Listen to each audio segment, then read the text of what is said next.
Ada dua kelompok yang konsisten menyerang Gubernur DKI Jakarta Anies Baswedan. Pertama, kelompok emosional. Mereka menuduh Anies menggunakan politik identitas.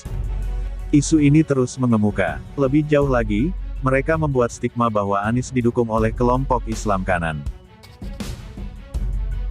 Pertanyaannya, apakah Anda akan memilih dan memilah pendukung Anda, kemudian menolaknya karena alasan identitas dan stigma tertentu?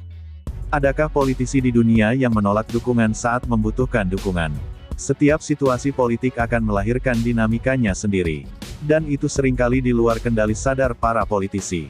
Hanya mereka yang mampu beradaptasi dengan situasi itulah yang akan menjadi pemenangnya. Anies muncul saat gelombang protes kepada kasus penistaan agama oleh Ahok sedang berlangsung. Jika Anda jadi Anies, apakah Anda akan bilang, "Stop. Jangan protes. Konyol itu namanya." Selain Anies, ada Agus Harimurti Yudhoyono atau AHY, yang elektabilitasnya di awal jauh lebih besar dari Anies. Hanya karena Anies pemenangnya, lalu muncul stigma politik identitas. Ini salah kaprah bro, berpikir waraslah.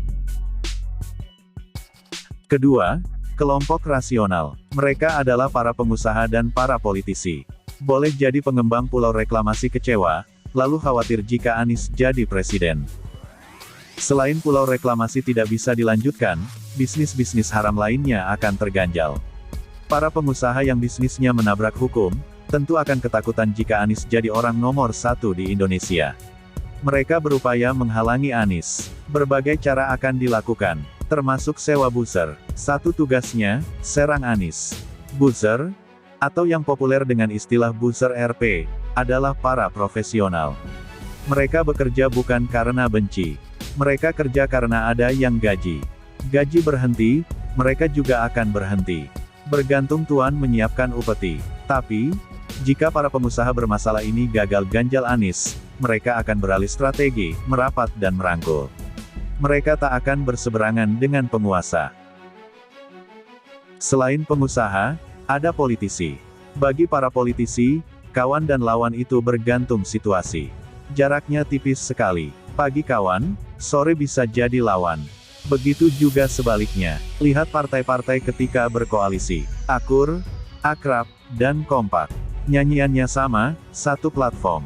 Demi keutuhan dan persatuan. Tapi, ketika mereka berada dalam kubu yang berlawanan, satu sama lain saling menyerang.